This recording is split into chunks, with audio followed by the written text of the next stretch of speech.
She did everything right. Career, independence, financial security, emotional self-sufficiency. She built a life that required no one and proved it daily. She stopped waiting to be chosen and chose herself instead. And somewhere in the middle of all of that, the men got younger or fewer or both. And nobody will tell her the honest reason why. I will. Picture two women, both attractive, both accomplished, both have things going on in their lives that have nothing to do with a man. The first woman is 32. The second woman is 44. Same energy in the room, same warmth when she smiles, same quality of person underneath everything visible. Now picture how differently a man approaches each of them. You already know what I am about to say. And if you have been on the receiving end of it, you already know the specific sting of watching it happen in real time and not having language for why. It is not the face. It is not the body. Those things matter less than the conversation around them suggests. What a man is actually reading when he reads a woman, and he is always reading, is availability. Not availability in the simple sense of whether she is single. Availability in the deeper sense. Is there room in this person's life for something to be built? Is she in a place where she can receive something new? Or has she finished herself in a way that leaves no open doors? Here is what an accomplished older woman communicates without knowing she is communicating it. She communicates completion, a life fully constructed, opinions fully formed, patterns fully set, a self so thoroughly established that the implicit message is, I will fit you in if you are worth fitting in. And a man's nervous system, whether he can articulate this or not, reads that message and does the math. I did this. To be specific. I spent my 30s becoming someone I was genuinely proud of. I got good at things. I got clear on what I wanted and what I would not tolerate. I got comfortable alone in a way that I thought would make me more attractive because I had been told that a woman who does not need a man is a woman worth wanting. And some of that is true. Independence is attractive. Groundedness is attractive. Knowing who you are is attractive. Research shows that men are naturally drawn to women who have their own life, friends, routines, goals, and space. Self-sufficiency is genuinely appealing. But I crossed a line somewhere I did not notice crossing. I went from being a woman who did not need a man to being a woman who had unconsciously decided she did not have room for one. Not in the words I said, in the way I showed up. In the slight impatience with anything that did not match the life I had already built. In the efficiency with which I evaluated men against a list that had been refined by years of disappointment into something almost nothing could pass. In the energy I gave off that said, clearly and without intending to, I am complete. Convince me you are worth the renovation. No man wants to be a renovation project, and no man wants to feel like he is auditioning for a role in a life that was written without him. Here is the brutal part. The part that is going to be uncomfortable to hear and necessary to say. A younger woman is not more attractive to most men because she is younger. She is more attractive because she reads as more open, more unfinished in the specific way that makes a man feel like there is somewhere to go together. Like the story is still being written and he could be part of writing it. She does not have 12 years of refined disappointment shaping how she receives him. She does not have a life so fully constructed that his presence requires a structural renovation to accommodate. She is, in the most essential sense, available. Not desperate, available. And availability, the genuine kind, the kind that says I have a life and I am also genuinely open to something being added to it, is one of the most attractive things a human being can project. The older woman who gets this right is more attractive than any 28-year-old in the room because she has everything the younger woman has in terms of openness, and she has 12 more years of being a fully formed person on top of it. That combination is rare, and when a man finds it, he does not run. He stays. The older woman who gets it wrong has completed herself in a way that leaves no visible door, and a man standing outside a completed life does not knock. He walks past it, looking for somewhere he is actually invited in. Research confirms that many men mistakenly interpret self-sufficiency and confidence as a lack of interest in a partnership, leading to a hesitancy in approaching these women. It is not that they are intimidated by success itself. It is that they cannot find the door. Now I want to name the 4 specific things that make men run, because general is useless. Specific is what you can actually do something with. The first one is the audit energy. She walks into a dating situation the way an inspector walks into a building. Clipboard ready, standards visible. Every conversation is an evaluation. Every date is a test he does not know he is taking. And he feels it. Not always consciously, but in the way the conversation has a ceiling. In the way warmth is rationed until he has earned it. In the way she is already deciding before he has finished his sentence. The audit energy communicates one thing above everything else. I am not here to find something good. I am here to confirm that nothing is good enough, and a man who feels that energy does not try harder. He leaves because nobody performs well under inspection, and nobody wants to spend the rest of his life being graded. A woman with genuine standards does not audit. She receives. She is warm first and discerning second. She lets something breathe before she decides what it is. The audit comes from fear. The receiving comes from confidence. And a man can feel the difference in the first 10 minutes. Research supports this. Independent women are perceived to have higher standards and clearer expectations, and this perception can make some men hesitant to approach, fearing they might not measure up. The problem is not having high standards. The problem is projecting them like a weapon before the other person has even had a chance to show who they are. The second one is the invisible comparison. She has a version of a man in her head built from years of experience, disappointment, therapy, self-work, and very clear ideas about what she will and will not tolerate. And that version has become the standard against which every real man is measured. The real man does not know the version exists. He just knows that he keeps falling slightly short of something he cannot see. That there is always a gap between what he offers and what lands as enough. That she seems to be responding to someone who is not quite him. He is not wrong. She is comparing him to a composite that was built in the absence of real men and refined in the absence of real love. And no real man can compete with a composite. A composite has no bad days, no contradictions, no inconvenient humanity. A composite is just the idea of a man, and ideas do not disappoint. Real men do. And she has decided, without fully deciding, that disappointment is something she is no longer available for. So, she stays with the composite and calls the real men insufficient. This is not about lowering standards. It is about recognizing that the composite has become a shield against the very vulnerability that makes real connection possible. The philosopher Martin Heidegger observed that love really gives sight. It does not blind us to imperfection. It allows us to see the whole person. But when we hold a man against an impossible ideal, we are not seeing him at all. We are seeing our own fear dressed up as discernment. The third one is the self-sufficiency that became a wall. There is a version of independence that is genuinely attractive. A woman who has her own life, her own income, her own sense of who she is. That version is confident and grounded and brings something real to a partnership. And then there is the version that is curdled. The version that became a defense, where I do not need anyone became a statement she makes before anyone has a chance to become someone she might need, where self-sufficiency stopped being a quality and became a preemptive rejection. She built the wall to protect herself from being disappointed again. But a man on the other side of a wall does not see the protection. He sees the wall, and walls do not invite, they exclude. And a man who feels excluded does not persist. He redirects his energy towards somewhere he is actually welcome. The thing that makes a woman magnetic is not that she needs nothing. It is that she has everything and is still genuinely open to more.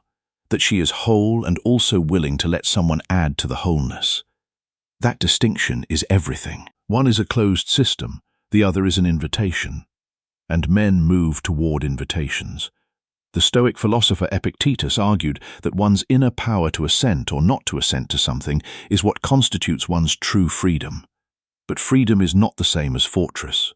True freedom includes the choice to open the door. When independence becomes a wall, it is no longer freedom. It is fear in disguise. The fourth one is the most important one. And it is the one nobody will say, because saying it out loud sounds like telling a woman that her pain is the problem. She stopped believing it was possible. And the not believing shows, not in what she says, in how she receives, in the slight bracing before anything gets too close, in the way warmth is always accompanied by a waiting for the catch, in the way she processes a genuinely good moment by looking for what is wrong with it rather than letting herself be inside it.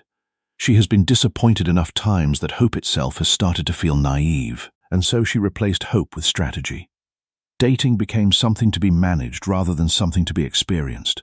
Men became variables to be assessed rather than people to be known, and she is very good at the managing and the assessing. She has years of practice. What she has lost is the ability to just be in something without already preparing for how it ends. A man can feel that. It feels like she is already half gone before she arrives. And half gone is not somewhere a man wants to build anything. This is not about manufacturing hope she does not feel. It is about understanding that the bracing, the assessment, the invisible audit, the composite in her head, all of it is a response to real pain, real disappointment, real losses that cost her something. And those losses deserve acknowledgement.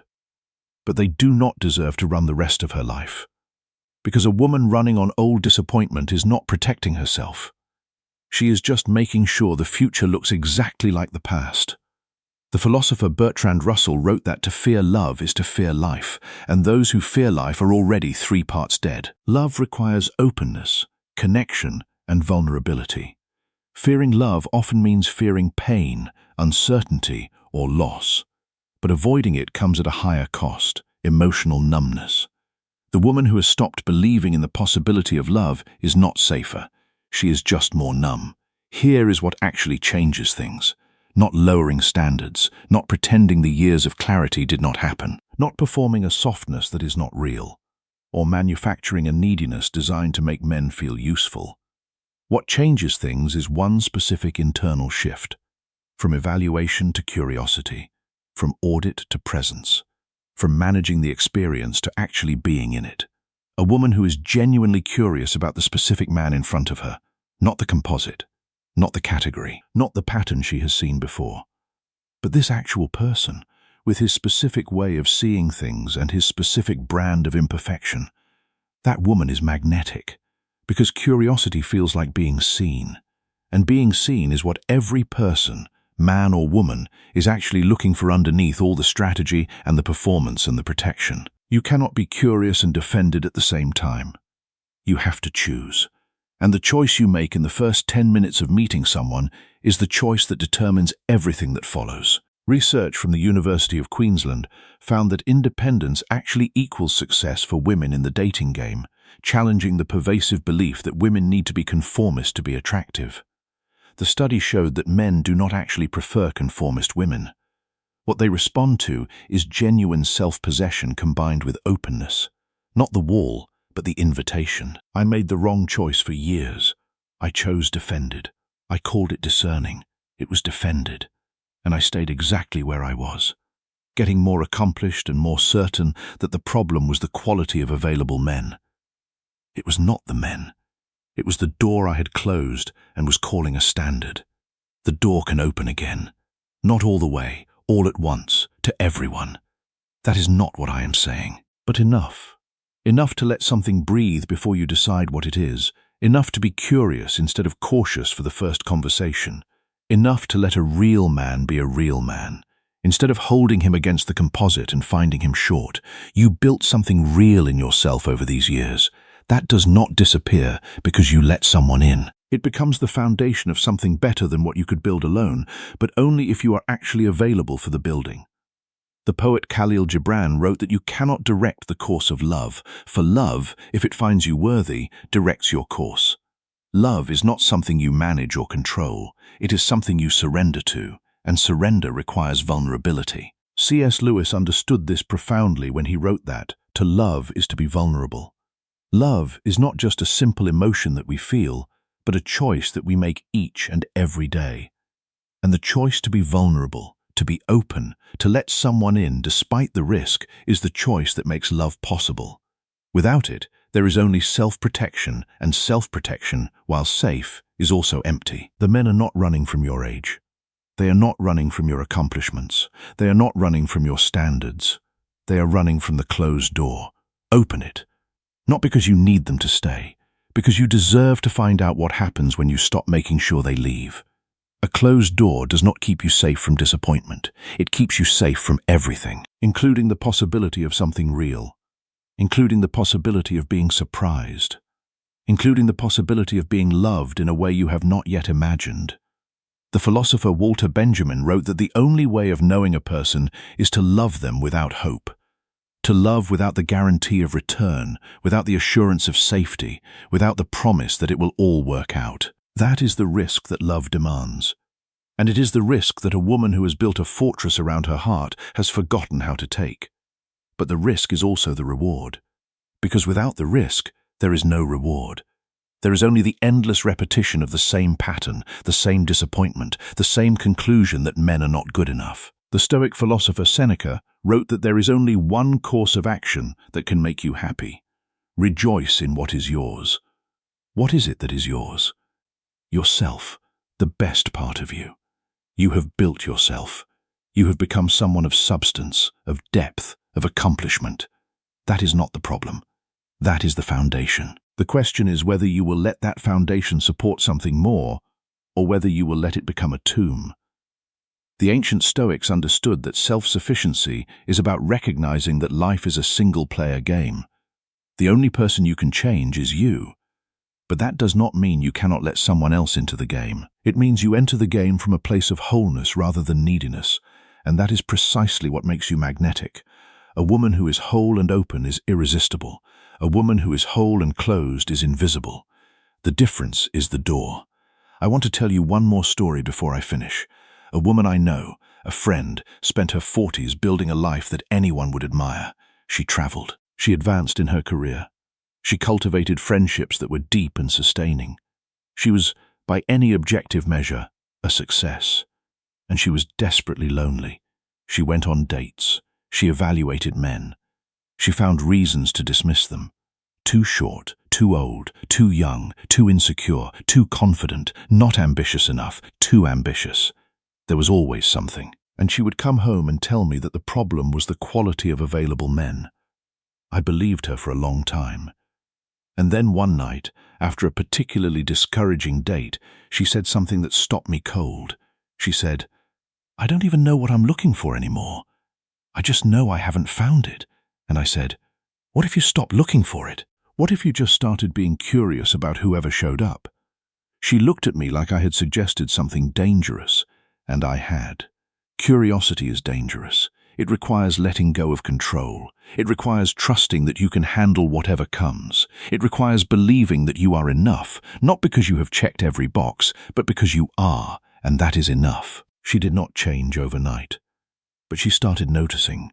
She noticed the way she was scanning for flaws instead of looking for connection. She noticed the way she was comparing every man to a ghost. She noticed the way she was bracing for disappointment before anything had even happened. And slowly, she started to open the door. Just a crack. Just enough to let someone in. And eventually, someone walked through. Not a perfect man, a real one, with flaws and contradictions and a humanity that could not be contained in any composite. And she found that she could love him. Not despite his flaws, but because of them. Because he was real. And real was what she had been missing all along. The men are not running from your age. They are not running from your accomplishments. They are not running from your standards. They are running from the closed door. Open it.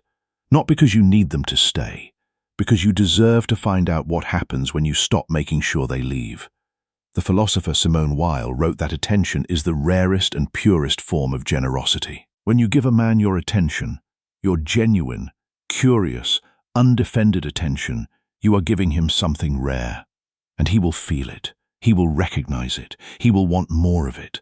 Not because you have performed softness or manufactured neediness, but because you have shown him that you see him.